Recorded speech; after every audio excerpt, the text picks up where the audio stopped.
Camera slide actions. We're good to go. Yeah. Welcome to the Arch Menu talk series. My name is Henk Heusler. I'm the director of the ARC Center for Next Gen Architectural Manufacturing. Before we start, I would like to show my respect and acknowledge the Bedegal people, who are the traditional custodians of the land on which this meeting takes place, and their elders past and present. It's my great honor today to welcome Ning Gu. Ning and I know each other for a long, long time. I think in 2009 we toured around Taiwan at the Kadria conference, so it's great to have him back again. He was a keynote speaker at the Computational Design conference a few years ago. Ning Gu is a professor in architecture at the University of Southern Australia. He's a deputy director of the Australian Research Centre for Interactive and Virtual Environments, IVE. He has researched in broad areas of design, computing, and cognition, and has co-authored over 190 research publications. Professor Gu is an associate editor of the international journal Architecture Science Review and is the member of the Australian Research Council College of Experts. He was a visiting scholar at MIT, Columbia University, and Eindhoven University of Technology. So Ning, thank you very much for coming today and presenting at Arch Menu. The floor is yours. Thank you, Han. Thank you, Han. Hello, everyone. Thank you to Ivana as well, organizing the talk. Yeah, so I'm passing by through Sydney, and I thought what a wonderful opportunity to visit Han and the colleagues and to see your amazing ARC centers. So thank you for everyone. Physically and also online. I saw Nicole just coming in. Hello.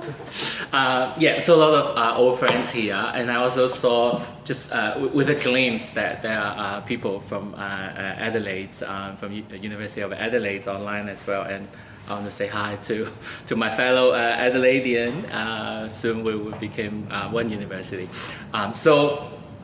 Yeah, thank you for the introduction of Han.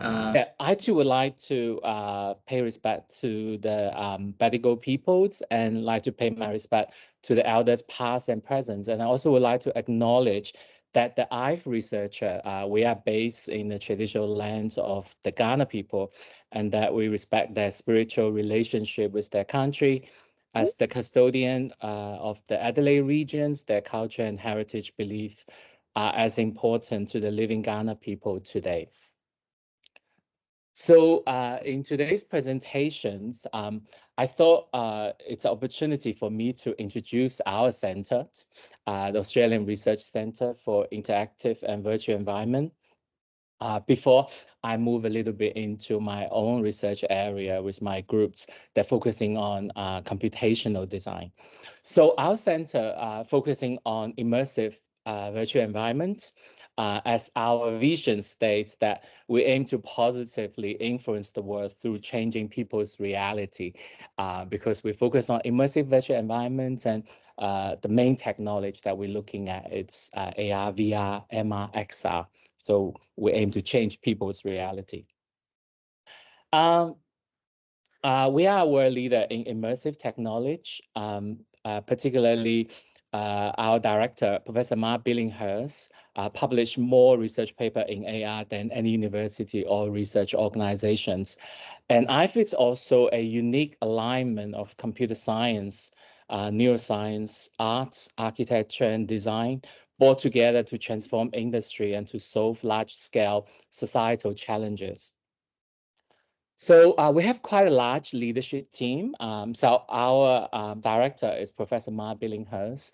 For those of you who research into AR, MR, SR, you should be quite familiar with Mark's work. And I remember in the older days when I first time tried the AR technology, and it was the AR toolkits that Mark developed back at the University of Washington. Our founding director is Professor Bruce Thomas, and Bruce has a strong interest in virtual reality. And I'm the current deputy director of IVE. And our leadership team represents basically the various groups that make up IVE, which I will introduce to you in a minute. So we have a suite of immersive environments that enabling up to the full scale of simulations, such as CAVE, and also we have some of the mock-up projections that you can actually simulate a real scale room size mixed reality simulations. So our research capability, as I mentioned, focusing on AR, VR, MR, SR. We have a diverse range of topics from visualizations to immersive analytics, to novel user interface, human-computer interactions, human-centered industrial designs, neuroscience, cognitive psychology, and also remote collaborations. We apply into a number of areas ranging from built environment and designs to creative industry, defense, education, forestry, health, and also manufacturing. Our work was through the previous IMCRC. That's largely our application of the manufacturing. So we have 7 research groups. That's the Building and Urban Informatics, Cognitive Neuroscience Labs, Creative Computing Studio, Design for Health and Wellbeing, Empathic Computing, Studio for Complex Human Environment Designs, and also Wearable Computing. We just have a new group that established within the group that's led by Professor Eric Champion. It's called the Playful Culture. So he applies serious games to various cultures and social problems. So I'm just going to briefly go through each of the center with you. The groups in our center with you. So the first one is the Building and Urban Informatics group. That's led by me and Dr. Julie Nichols. Or maybe I won't play the video because I'm going to go through some of the project later. So we apply immersive virtual environment into architecture and built environments. We look into various topics from BIM to scene to digital twins, and also computational design, analysis, simulations, construction optimization and automations, smart cities, and also digital humanities and heritage, because we see a lot of opportunity that bring the new into the old, and also design collaborations and some of the behavioral studies. The next group is the Cognitive Neuroscience Lab. That's led by Professor Ina Boncaso-Szyszewski. So Ina's labs look into cognition and human performance. They aim to understand how the brain gives rise to human cognitive ability and performance in complex environments. They investigate biological underpinning of performing complex tasks, memorizing information, making decisions, communicating via language. They also seek to understand individual differences and to improve human performances. So Ina's lab provide a very strong foundations for our center to run some of our user studies. And the next group is called the Creative Computing Studio. That's the colleagues from the contemporary art. So that's led by Dr. Deidre Feeney. So it's called a creative computing. So they look into interactive performance environments. So they explore artistic expression with interactive and immersive systems and machine learning, developing novel interface for experiencing audio visual informations, and also look at cross disciplines collaboration with artists and scientists. This group is largely focusing on engagement with the GLAM sectors. And our next group, it's the Design for Health and Wellbeing group. So it's led by Professor Ian Guil. Ian's our professor of designs. So as the title of this group suggests, it's focusing on health and medical research, but it's through a design approach. So they aim to augmenting health and enhancing medical procedures through applying mixed reality technology.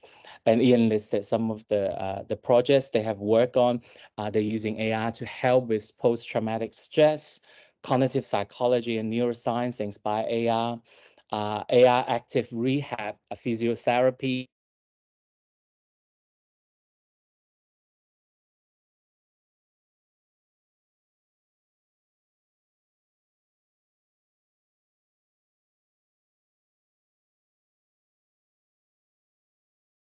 Um,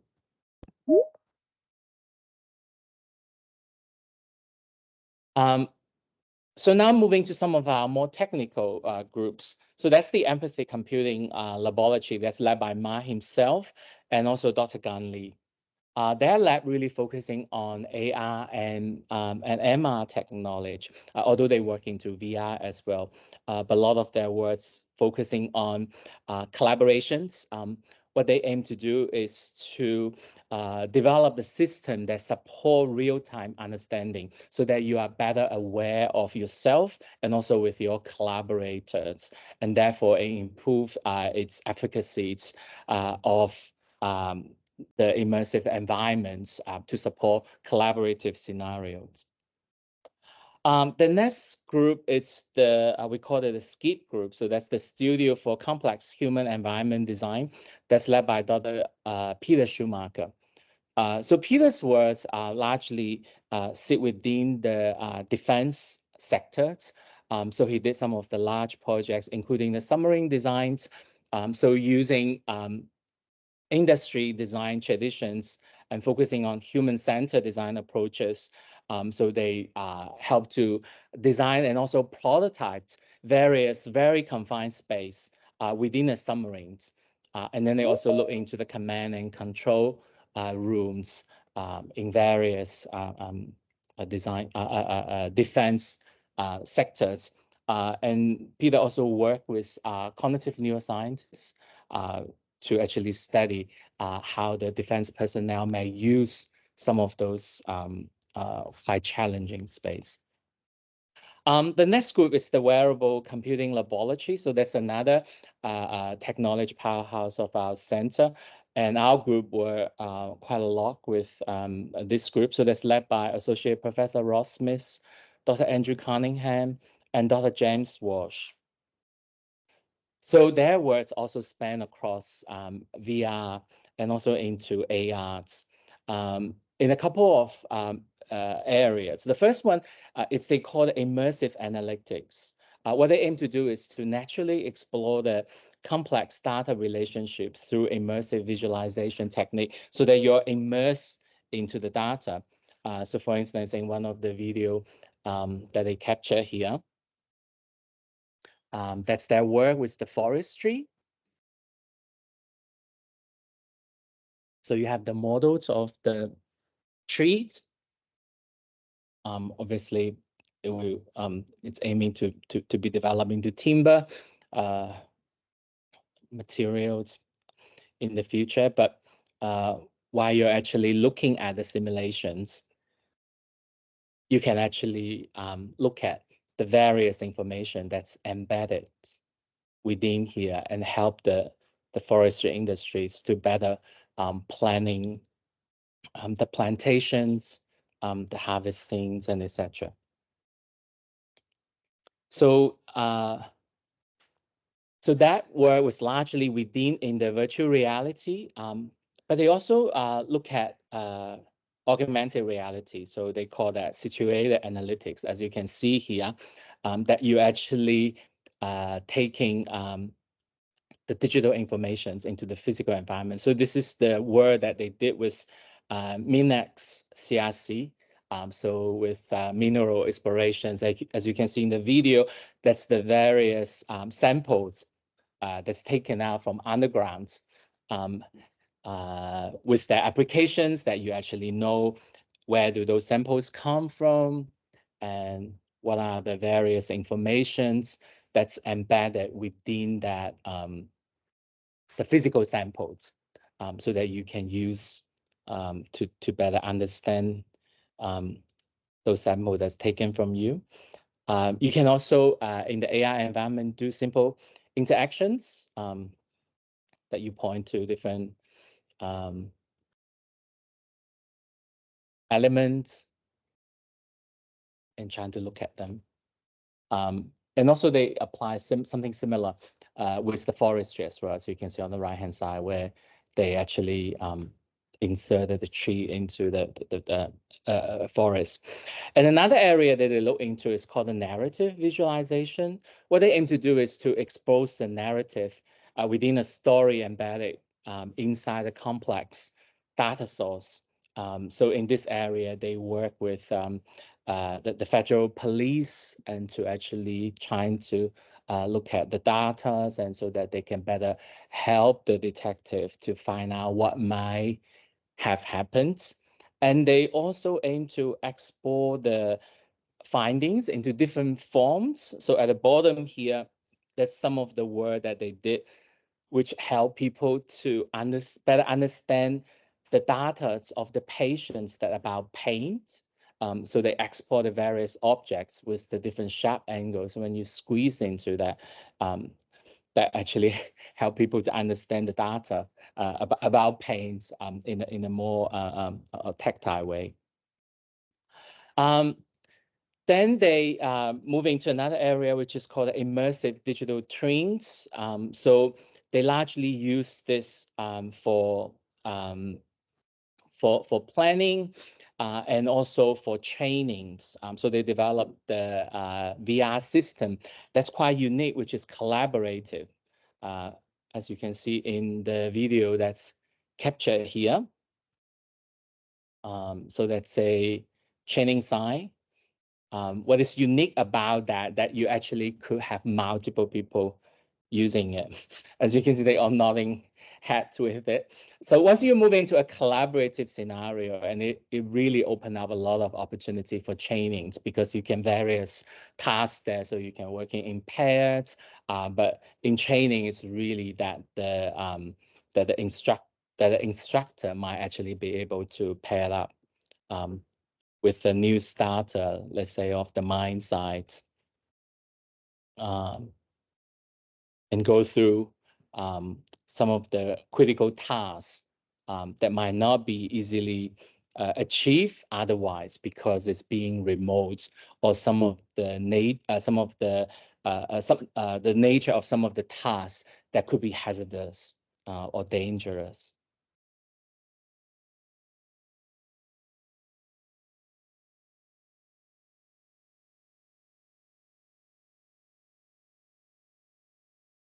So within the environment, you could overlay the digital information, and you can also point and etc. as what you have seen in the video.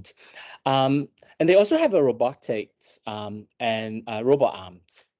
So what they did was that they actually developing the various controls through the VR and AR environments. That you're having a robot in the physical environment, but also in the virtual environment, and sometimes it's hybrid. They have another studio which is quite useful. What it does is actually allow you to very quickly capture and introduce a person into an immersive environment.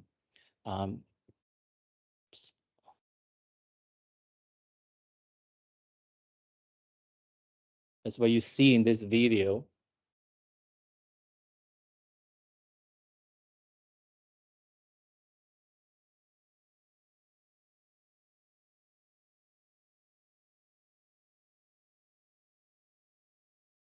So Ross inserted himself into a heritage space that was scanned and captured.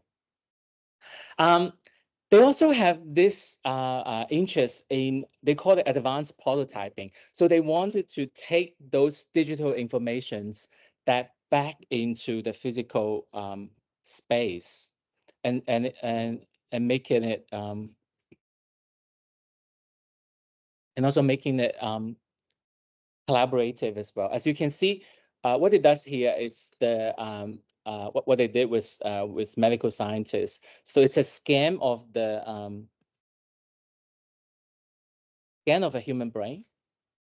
So what they made, it was a slider that using the slider that you can see the different cuts of the human brains.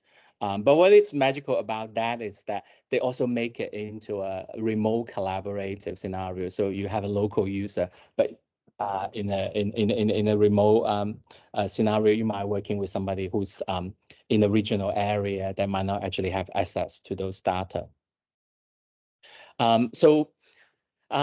well, they cover all the groups of IVE, but we also have collaborations internationally with a range of universities, as well as the industry partners. So we listed some of them here. And also, Ma established a network. It's called ARRIVE Network. So it stands for Australasian Researcher in Interactive and Virtual Environments.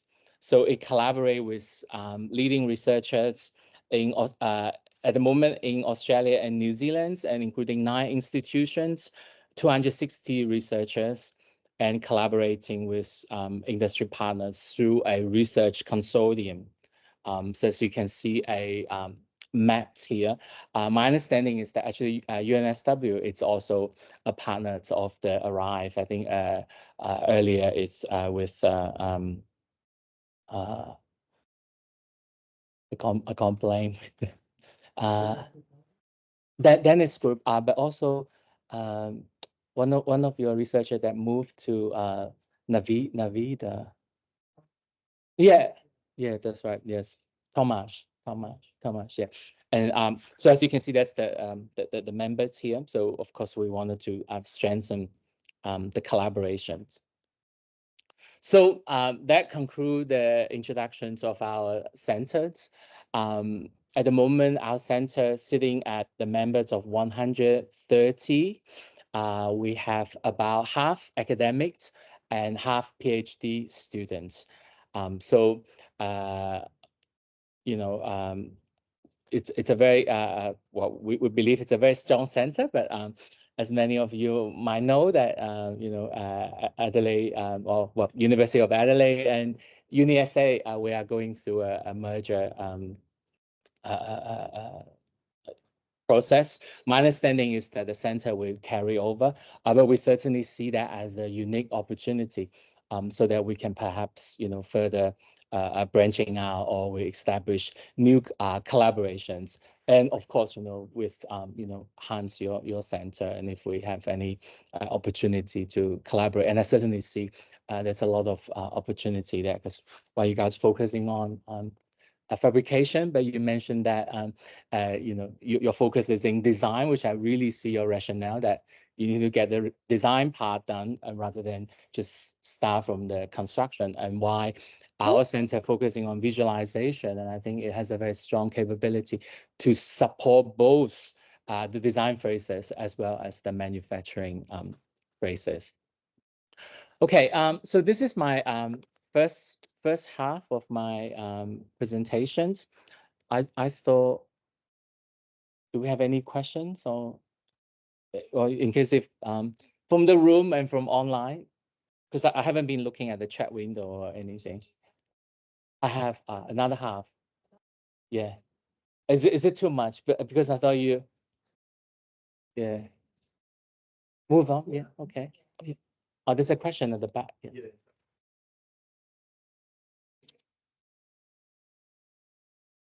Just get you to speak through this. A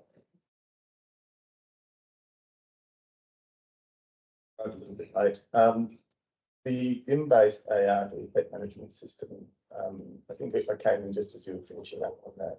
Does that have like 4D components to it? So with the type, what do you mean by 4D? In terms of the schedulings and etc. Yeah, the logistics.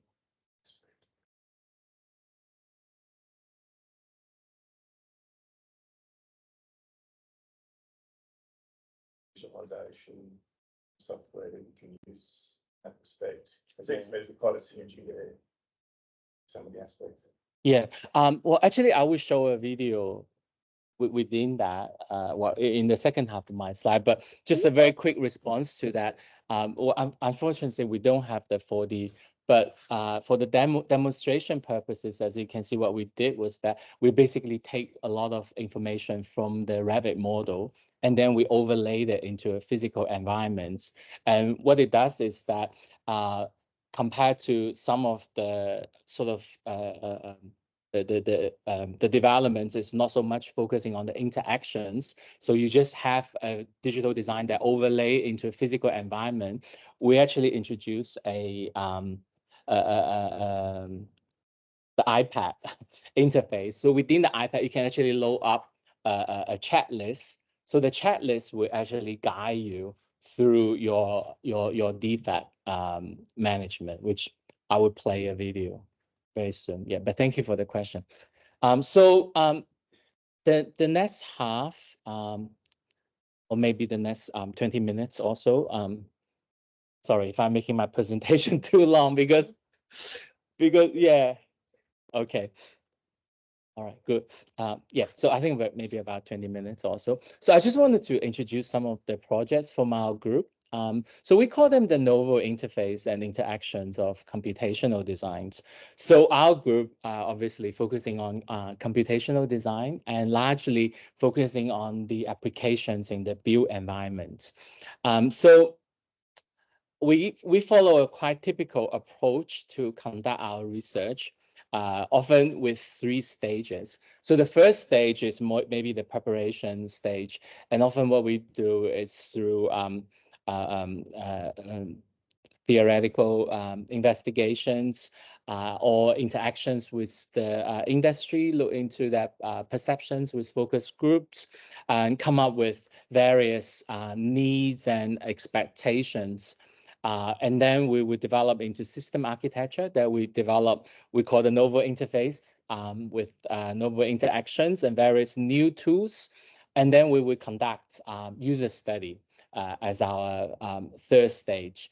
We follow in the early days, it's really focusing on cognitive studies, which I know Jihong, Associate Professor Ji-Hong Lee also were in the area.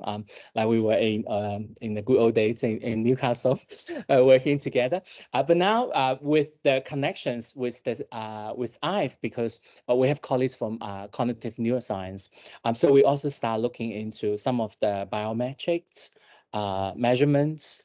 And a lot of times when the industry people is involved, what we found that, and if you use mixed method, that actually could be quite effective. So the next few projects I introduced roughly follow that kind of approach. So the first one, it's the one that we just mentioned earlier. It's called a BIM-based AR defect management system for construction inspections. So that's a project that we work with a construction company called Sarah Construction, and also the AIM architecture firms. And the technical development is largely done by our RA, Kieran May. And the second project is to look at how we can actually use VR for more meaningful or deeper building performances. So we look into building performances data such as lighting, thermal, so that can you actually use visualizations to make sense of some of those data, which sometimes is not visual. So this is largely Kieran May's PhD. It's supervised by a team of us. And the third project, it comes with a long history. Started with Dr. Rong Yu, look into using space syntax, use that to mathematically measure traditional Chinese gardens, and then our PhD student Pan Liao extend that from garden into urban towns. So he looked into heritage towns in China, and we also work closely with Professor Michael Oswer, which many of you will be very familiar with, because Michael is an expert, or the expert in space syntax, together with Ji-Hong as well.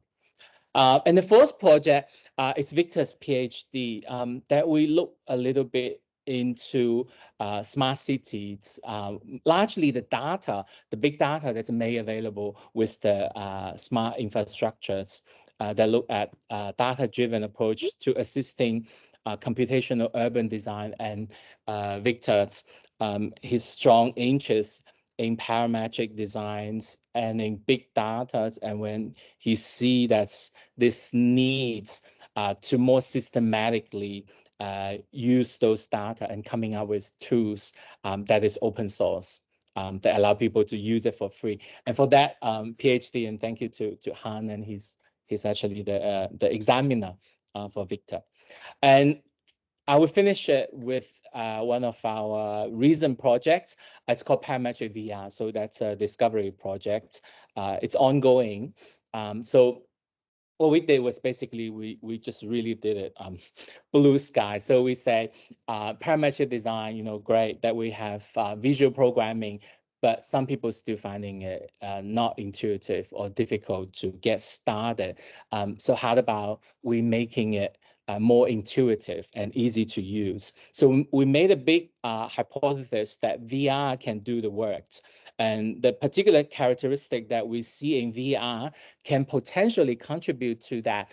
It's a term that in the VR literature, particularly when people applying VR for design, they talk about immersion and also embodiment, which seems to have a positive impact through cognitions in people's design process. So this project with Bruce Thomas, Andy Cunningham, and the technical was is really done by our postdoc, Adam Jogamola, which I will play a video very soon. And the user study, largely through a cognitive approach and also a biometric approach, combined the two. It's done by PhD student Hamid Sahai. Okay, so the first one is the BIM-based AR defect management.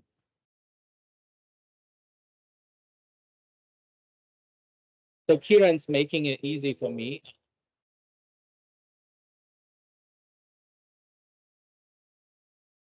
That he captured the video and with the captions there.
So I might pause here. So basically, what it does is that it takes a Revit models and it put it into an AR environment, but we also use a iPad. So it's a physical iPad, but it's also have a virtual replicate in the AR environment. And the iPad actually will load the information as one of the audience member asked, how they actually work. So it's not for scheduling, but the checklist is actually guiding you what are the key essential information that you have to look at. So I will skip a little bit, but something very nice about this system is that towards the end, you can actually bring those information all back into Revit. And for training purposes, what we did is that we actually have the eye checking devices that actually, let's say if you're training somebody or you just simply want to find out that how effective that you have been in some of the defect investigations, that the eye checking information will actually give you where you have looked at, have you been looking at the right spots and etc. So that was essentially simply started with a stage in our user study, but eventually we decided that after the user study that we can actually put that in that in that tools to make it a featured. So that's largely, so the first one was largely just demonstrating the entire capability of the system. So we run it in the atrium of our center. But then with the help of Sarah Constructions, so we actually go to one of the real sites. So they were doing a building for the Cancer Council. As you can see here, I imagine this, I remember that's actually one of the hotel room for the residents, as you can see. So we put it into the actual use, and we also use some of the construction workers and trying to run our user study. Yeah, so this is largely the AR widgets for defect management. So the next one, it's Kieran's work that aiming to use VR to visualize the building performance.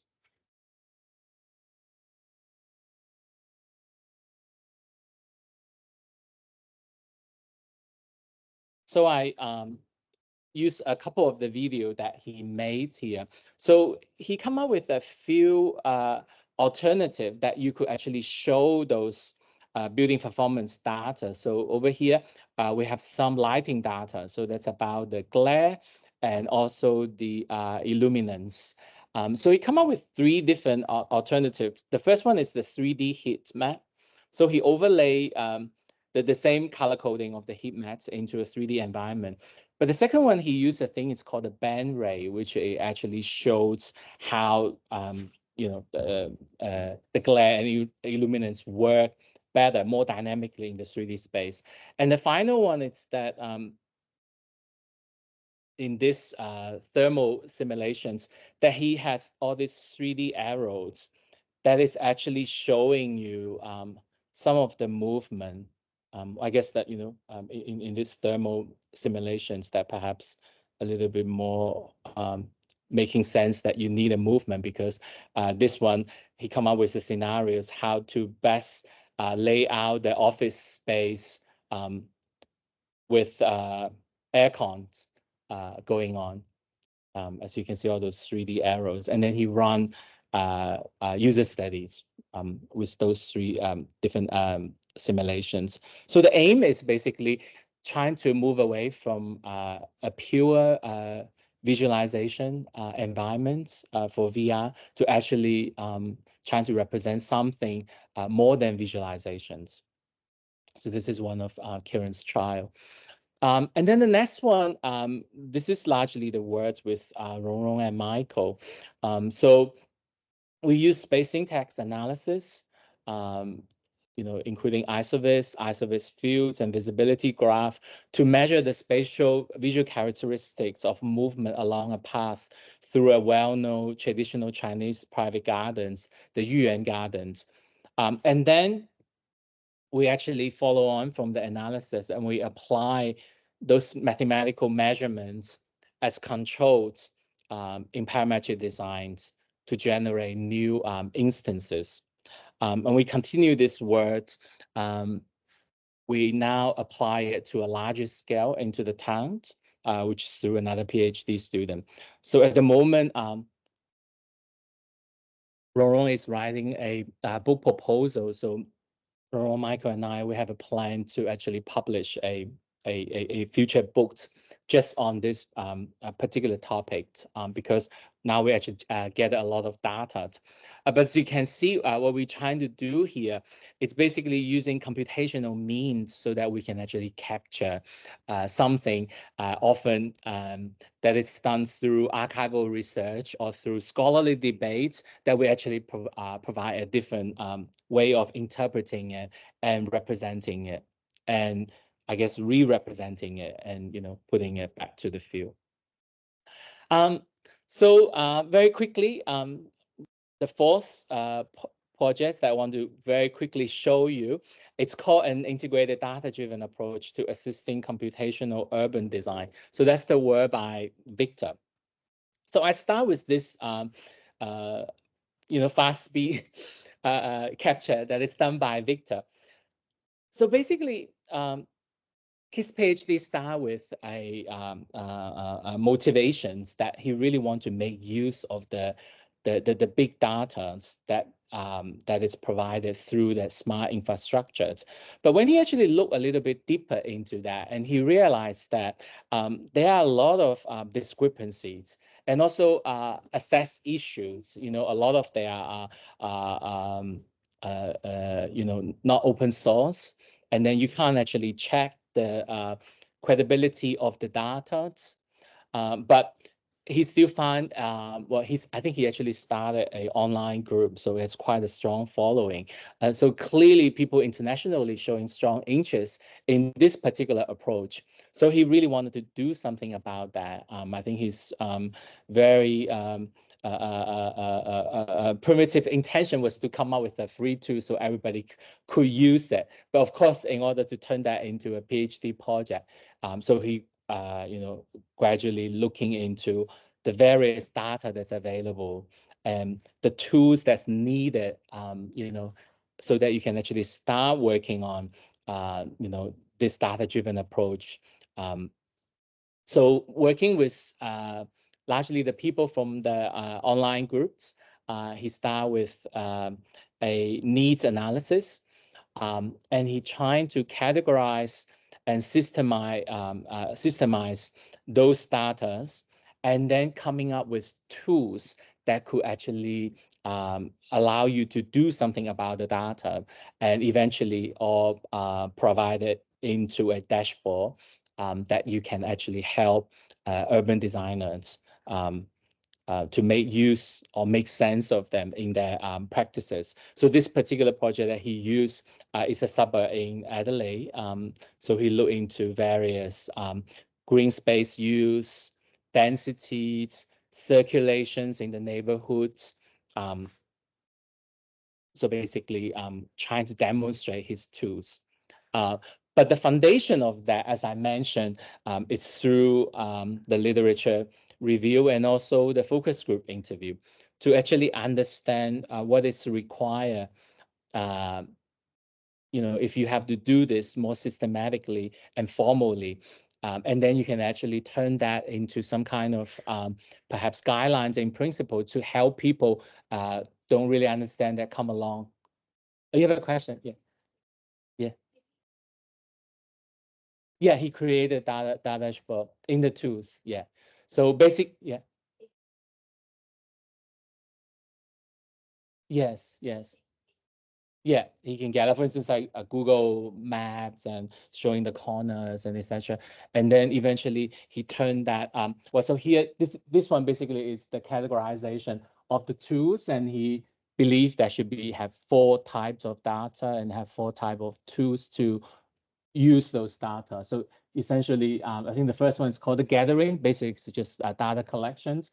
And then the second one is analysis, that you can, analyze and make sense of the data and move on into generation. And finally, it's a visualization. So visualization, and eventually, I think his user group indicate that perhaps dashboard is the most useful one, but certainly he consider other ways, for instance, AR, VR, and etc. Yeah.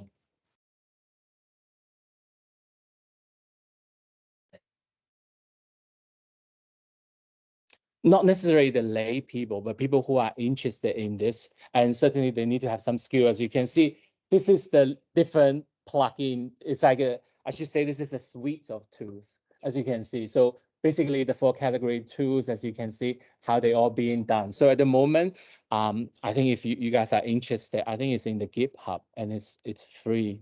It's called the Megapolis. I could send you the information, and he's really keen for people to use it. So it is for designers. It's not just for lay person, but nevertheless, he wanted to have a structure so that people know actually what is available, what you can use. So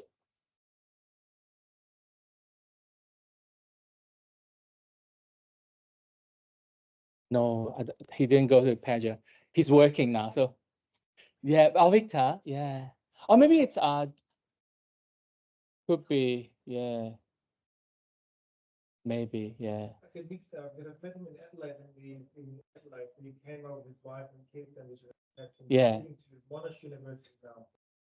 Yes, yeah. Yeah, well, he had a casual paper before. Yeah, so his whole families are doing PhD. So Juliana, so he's in Uni Adelaide, and I think Veronica Davids, they are the supervisor, and but Victor, it's in a different project. Yeah, but they all doing parametric. Yeah.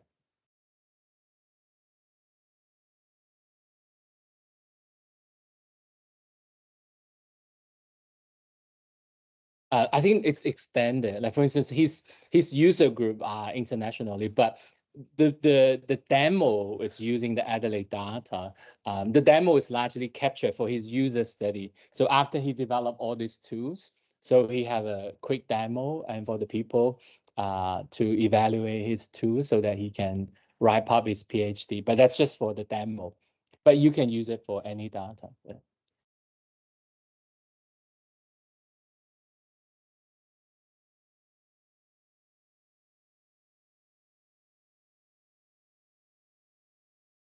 Oh, I think he's aiming for that, but obviously, with the scope of the PhD, things that are limited. I think some of the social data I would think of, such as density, green space that could relate to that. Yeah. Mm. Yeah. Well, because a lot of practice is really interested in the work because we had a little sort of show and tell with some of the Adelaide practice, and I think Hamshali and also Woodhead. Is it called Woodhead? Yeah, Woodhead. Yeah. So they're all very interesting that because they have parametric designer and then they want to make use of the big data. So they facing exactly the same challenge as when he started. So yeah, so now he's working for Building 4.0 in Monash. Yeah, so we're very happy for him. Yeah, so this is the fourth project. So I want to finish it with an ongoing project. So we still got, I think, 1.5 years to go. We just simply call it the parametric VR project. So I briefly explained the rationale there, why we wanted to do that. We just wanted to make parametric more intuitive, and also make use of the no, there will be last project, so we'll okay. Yeah, thank you. So this is the system architecture, as you can see. So what we did was that we connected the Grasshopper through Unity into virtual environments, and then we also used the OpenAI, essentially ChatGPT, to add a layers of the natural language processing. And then at the moment, we're just basically having fun right now. Well, Adam's doing all the hard work, just trying to see what are the different kind of novel interactions. I think every week when we have a meeting, we just keep seeing things. And what we really need to do is that we have to get Adam to document and start writing about it. But he's such a nice guy, and he created this video for me, and I think I just have to play it and not worry about saying anything. In this system overview, we present two parametric design systems. In Paramaxes, Grasshopper parameters can be represented within a virtual reality environment, embedded as a slider. Connecting two sliders together results in the adjacent slider inheriting the parameter values of the previous slider. Changing a connected slider's value propagates through the branch to the corresponding adjacent sliders. Sliders can be obtained from a parameter wall, which gives the designer a thumbnail preview of each parameter's effect upon the design. Upon having multiple parameters, an orange handle appears, which allows the designer to move the group throughout the space in virtual reality. Designers can also create multiple working branches. For example, here we have multiple width parameters that can be compared. To remove links, a designer can drag a parameter to reveal a cut icon. Clicking the icon then cuts the link. Upon cutting the link, the designer can drag the design into the trash can to delete it. Two parameters can be joined together such that a designer can change two parameters at the same time for the same instance uniformly. A third parameter allows for uniform manipulation in 3D space.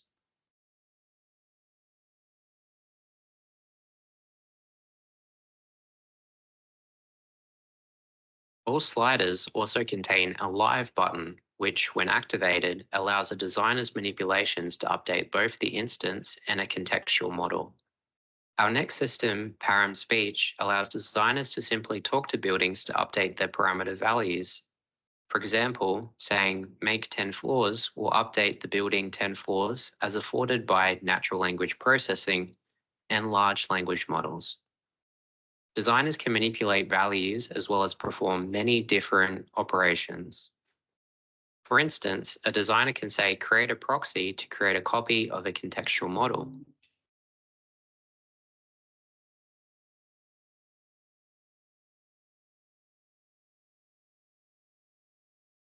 Designers can then change the building's color and window colors. The building also responds verbally to the designer's command, giving them instantaneous feedback. More implicit commands can also be given, such as add a cantilever, and the system will interpret which parameters will lead to that result based on a user-given description of the Grasshopper file's parameters.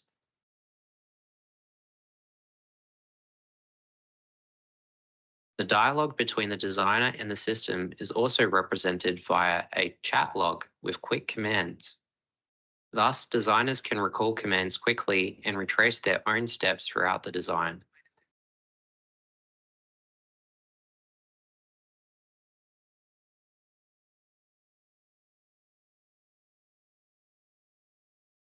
Instances are also saved onto a shelf, which the designer can pull from for versioning the design. A designer can also ask for a description or definition of a parameter while in VR if they're unsure of its effect upon the design. C0x0-2020 describes a control vertex point, which can change the shape of the building. Moving by default makes the building more curved.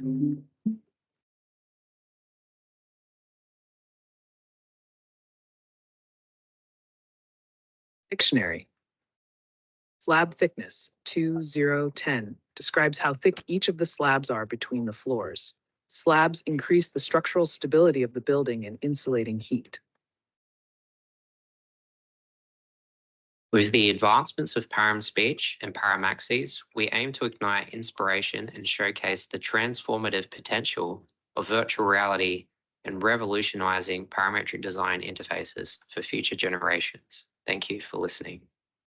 Well, thank you, Adam. He wrote a script as well, so it's really making it easy for me. But as you can see where we're coming from, like, we're trying to keep all the benefits of parametric design, all the iterations and back checking, those sort of things. But at the same time, through our focus group with the industry, even within the practice, like they were saying, some of the parametric designer, when they're trying to take it to their studio lead or to their master architect, who might not be very familiar with parametric design, but they wanted to have a go with it, how they can go about that. So as you can see, the two sort of variation of the system, one perhaps is more aiming towards somebody who's already a parametric designer, but you just giving a new dimension of thinking about how you operate it with the parameter, with the slider, etc. But the other one is really aiming for somebody who might not have a very good understanding about parametric design.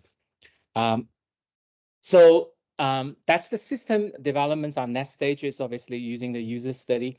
So I mentioned that we're taking two approach. That's the design cognition and also the design physiology. So with some of the parametrics measures. So we aim to have 3 experiments set up.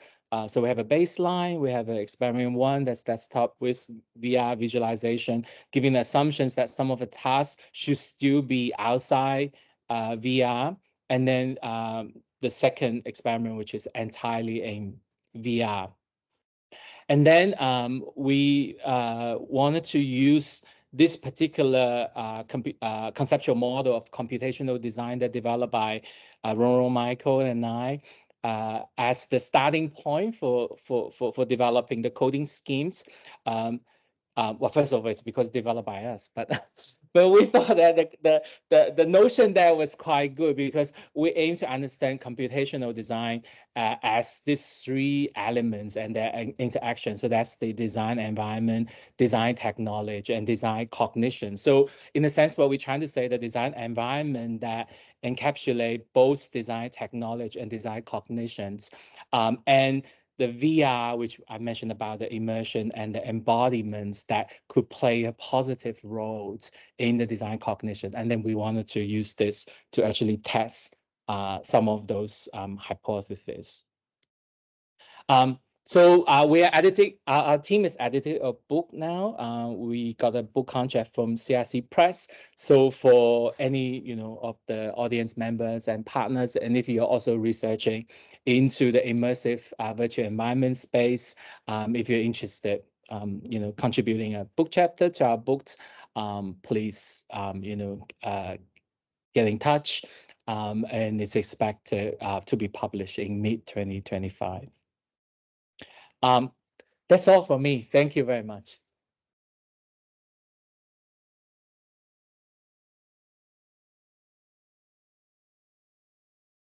So are there any questions from the group or online? So with the last project, I found it very, very interesting for 2 things. If I would still be the director of computational design, I would say we've got a first-year studio where people learn computational design, and maybe it would help them to understand, the options and the variations you have to pick. So you could use the students as a user group. I'm no longer the director of computational design, so I can't offer you anything, but we can talk. Yeah. The director.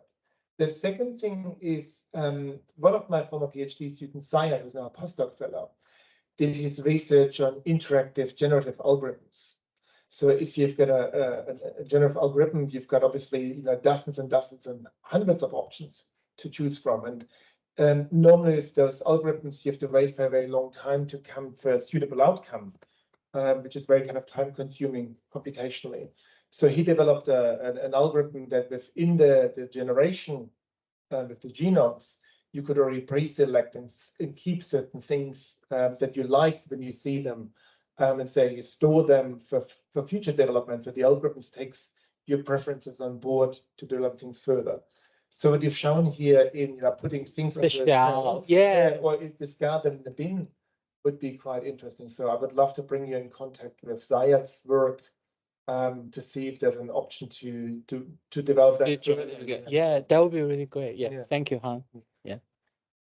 Was not a question, was just a rumble, but that's what we can do when we. Yeah, thank you. Yeah.